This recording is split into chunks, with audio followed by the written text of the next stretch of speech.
नमस्कार दोस्तों, आपके अपने YouTube चैनल फ्लेम टारगेट में आपका स्वागत है। कृपया जो लोग नए हैं चैनल को लाइक और सब्सक्राइब करें, जिससे हमारा आने वाला हर वीडियो का नोटिफिकेशन आपको प्राप्त हो सके। तो चलिए दोस्तों, आज हम रक्त से संबंधित कुछ महत्वपूर्ण बिंदुओं को देखेंगे जो आपके एग्जाम के लिए बहुत ही इम्पोर्टेंट है। तो चलिए सबसे पहले हम देख लेते हैं रक्त यानी ब्लड क्या होता है। ठीक है दोस्तों, तो सामान्यतया रक्त लाल रंग का गाढ़ा चिपचिपा व अपारदर्शी द्रव होता है। हमारे शरीर में पदार्थों के परिवहन कार्य को करने के लिए लाल रंग का द्रव पाया जाता है, जिसे रुधिर या रक्त कहते हैं। ठीक है, जिसे रुधिर या रक्त कहते हैं।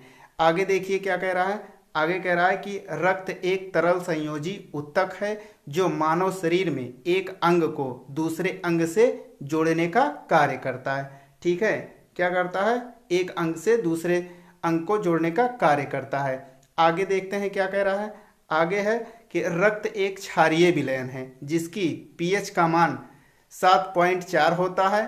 7 पर पीएच का मान उदासीन होता है और 7 से ज़्यादा होने पर पीएच क्या होता है? क्षारीय होता है, जबकि 7 से कम होने पर पीएच अम्लीय हो जाता है।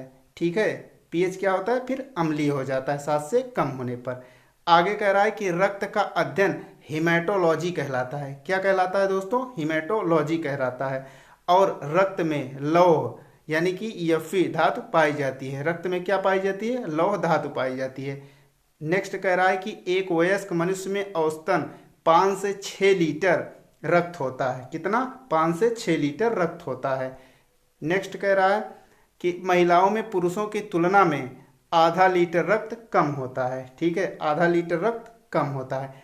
अब देखेंगे हम रक्त का संगठन यानी कि कंपोजिशन ऑफ ब्लड, रक्त का संगठन। ठीक है दोस्तों, तो रक्त जो होता है, रक्त ये दो भागों में विभाजित होता है। एक प्लाज्मा होता है, दूसरा रक्त कणिकाएं होती है यानी कि प्लाज्मा या ब्लड सेल्स। तो रक्त का 55 से 60% भाग प्लाज्मा बनाती है, जबकि रक्त का 40 से 45% भाग क्या बनाती है? रक्त कणिकाएं बनाती हैं। ठीक है, अब देखेंगे प्लाज्मा क्या होता है। ठीक है, अब प्लाज्मा को देखेंगे क्या होता है। तो यह हल्का पीला साफ चिपचिपा तथा पारदर्शी तरल पदार्थ होता है। ठीक है, रक्त का लगभग 55 से 60% भाग प्लाज्मा का होता है। कितना? 55 से 60% भाग किसका होता है? प्लाज्मा का होता है। ठीक है, नेक्स्ट, इसमें 90% जल पाया जाता है तथा 10% कार्बनिक व अकार्बनिक ठोस पदार्थ पाए जाते हैं। ठीक है, आगे देखिए क्या कह रहा है। आगे कह रहा है कि रक्त के अकार्बनिक पदार्थों में सोडियम क्लोराइड, सोडियम बाइकार्बोनेट, लवण प्रमुख तथा calcium, magnesium, phosphate, sulphate, iodide आदि सूक्ष्म मात्रा में होते हैं। आदि बहुत थोड़े मात्रा में पाए जाते हैं।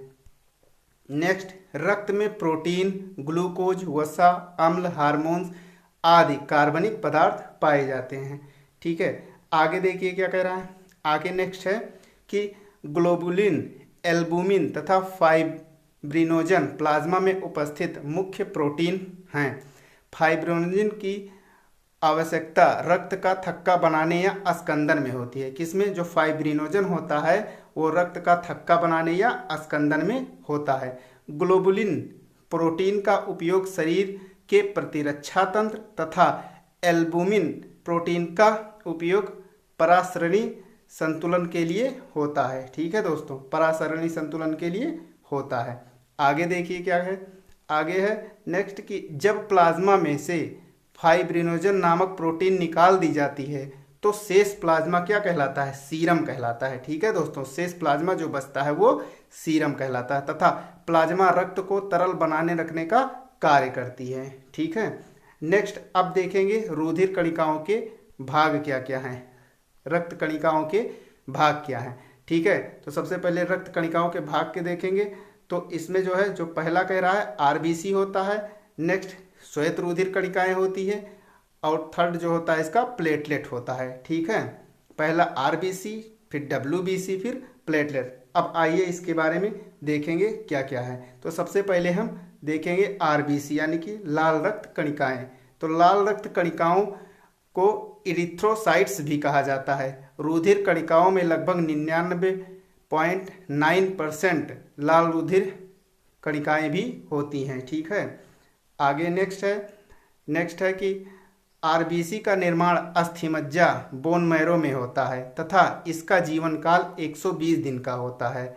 नेक्स्ट है प्लीहा को आरबीसी का ब्लड बैंक कहते हैं। क्या कहते हैं? ब्लड बैंक कहते हैं, क्योंकि यह आरबीसी का संग्रहण करता है। ठीक है, आरबीसी का क्या करता है? संग्रहण करता है। ठीक है, नेक्स्ट है कि आरबीसी की मृत्यु यकृत और प्लीहा में होती है, इसलिए यकृत और प्लीहा को आरबीसी का कब्रिस्तान कहा जाता है। ठीक है दोस्तों, इसे आरबीसी का कब्रिस्तान कहते हैं। नेक्स्ट है आरबीसी की संख्या हीमोसाइटोमीटर से ज्ञात की जाती है। किससे? हीमोसाइटोमीटर से ज्ञात की जाती है।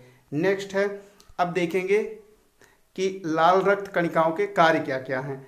तो आरबीसी का मुख्य कार्य शरीर की सभी कोशिकाओं में ऑक्सीजन पहुंचाना एवं कार्बन डाइऑक्साइड को वापस लाना होता है। ठीक है, नेक्स्ट देखेंगे। नेक्स्ट है कि आरबीसी में हीमोग्लोबिन नामक श्वसन वर्णक यानी कि क्रोमोप्रोटीन पाया जाता है। ठीक है, क्या पाया जाता है? क्रोमोप्रोटीन पाया जाता है। इसी वर्णक के कारण रक्त लाल रंग का होता है। ठीक है दोस्तों, इसी वर्णक के कारण क्या होता है? रक्त लाल होता है, क्योंकि इसमें दोस्तों हीमोग्लोबिन के एक अणु ऑक्सीजन के 4 अणुओं के साथ मिलकर ऑक्सी हीमोग्लोबिन बनाते हैं। ठीक है, ऑक्सी हीमोग्लोबिन बनाते हैं। ठीक है, अब देखेंगे श्वेत रक्त कणिकाएं। ठीक है, डब्ल्यूबीसी या ल्यूकोसाइट्स।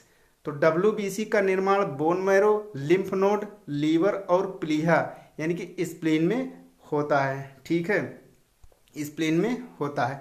नेक्स्ट, मनुष्य रक्त में ही होता है। मृत्यु इसकी जो होती है वो रक्त में ही होती है और इसका जो जीवन काल होता है 2 से 4 दिन का होता है। नेक्स्ट देखिए, नेक्स्ट है कि आरबीसी तथा डब्ल्यूबीसी का जो अनुपात होता है वो 600:1 का होता है। कितना? 600:1 का होता है। अब देखेंगे डब्ल्यूबीसी का कार्य, यानी कि डब्ल्यूबीसी के क्या कार्य हैं। ठीक है, तो इसका मुख्य कार्य शरीर को रोगों के संक्रमण से बचाना तथा इम्यून सिस्टम को बढ़ाना होता है। ठीक है, इम्यून सिस्टम को ये क्या करते हैं? बढ़ा देते हैं। ठीक है, नेक्स्ट, डब्ल्यूबीसी का सबसे अधिक भाग 60 से 70% न्यूट्रोफिल्स कणिकाओं का बना होता है, क्योंकि न्यूट्रोफिल्स कणिकाएं जीवाणुओं का क्या करती है? भक्षण करती हैं। ठीक है, जीवाणुओं का ये भक्षण करती हैं। नेक्स्ट है कि इनको शरीर रक्षक यानी कि बॉडी गार्ड भी कहा जाता है। क्या कहा जाता है दोस्तों? बॉडी गार्ड भी कहा जाता है। नेक्स्ट, डब्ल्यूबीसी की सहायता से घाव जल्दी भर जाते हैं। क्या करते हैं? ये घाव को जल्दी भर देते हैं। ठीक है, अब देखिए डब्ल्यूबीसी। ठीक है, डब्ल्यूबीसी को 2 भागों में बांटा गया है।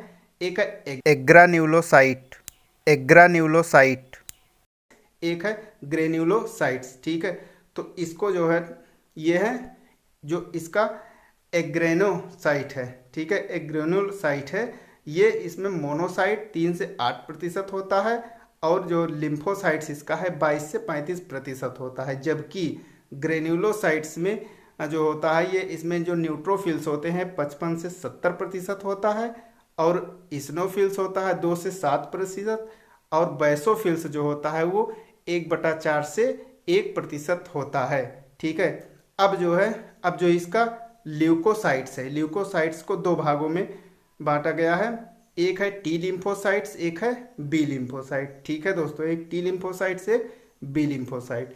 तो इसका जो टी लिम्फोसाइट्स है वो क्या करता है? कैंसर सेल को रिमूव कर देता है। ठीक है, और एचआईवी के अटैक से ये बचाता है। किससे? एचआईवी के अटैक से ये बचाता है। जबकि इसका जो बी लिम्फोसाइट्स होता है ये प्रतिरोधक क्षमता को बढ़ाता है। क्या करता है? ये प्रतिरोधक क्षमता को बढ़ा देता है। ठीक है, आगे देखते हैं। आगे कह रहा है कि डब्ल्यूबीसी की कमी से होने वाले रोग कौन कौन से हैं। तो इससे क्या होता है? Cancer, HIV, leucopenia, leukaemia. ठीक है दोस्तों, ये इसके रोग होते हैं इससे होने वाले। अब देखते हैं रक्त बिंबाणु यानी कि ब्लड प्लेटलेट क्या होते हैं। ठीक है, तो ब्लड में इसकी संख्या लगभग 4 से 5 लाख होती है। ठीक है, ब्लड में इसकी संख्या 4 से 5 लाख होती है।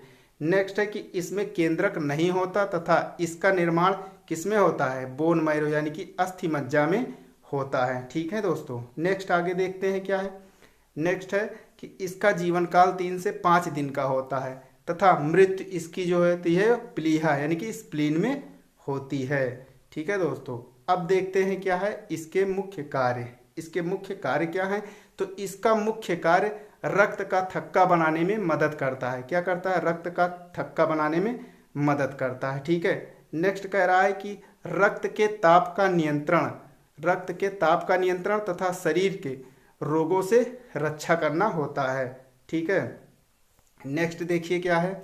नेक्स्ट है कि O2 CO2 पचा हुआ भोजन एवं हार्मोन्स का संवहन करता है। ठीक है, नेक्स्ट कह रहा है कि मानव शरीर में ब्लड हिपैरिन की उपस्थिति के कारण नहीं जमता। किसकी उपस्थिति के कारण नहीं जमता दोस्तों, ये हिपैरिन होता है। ठीक है, इसकी उपस्थिति के कारण ब्लड का ये नहीं जमता है। ठीक है, आगे क्या कह रहा है, आगे है कि प्लेटलेट की कमी से होने वाले जो रोग होते हैं कौन कौन से होते हैं, तो चिकनगुनिया, डेंगू ज्वर आदि, ये इसके प्लेटलेट की कमी से होने वाले रोग होते हैं। तो ठीक है दोस्तों, आज के लिए इतना ही। नेक्स्ट वीडियो में हम फिर मिलेंगे। यदि वीडियो पसंद आई हो तो लाइक और सब्सक्राइब करें और हमारे टेलीग्राम चैनल से जुड़ने के लिए लिंक डिस्क्रिप्शन में है, वहां आप जाकर ज्वाइन कर लीजिए। ठीक है, नमस्कार दोस्तों।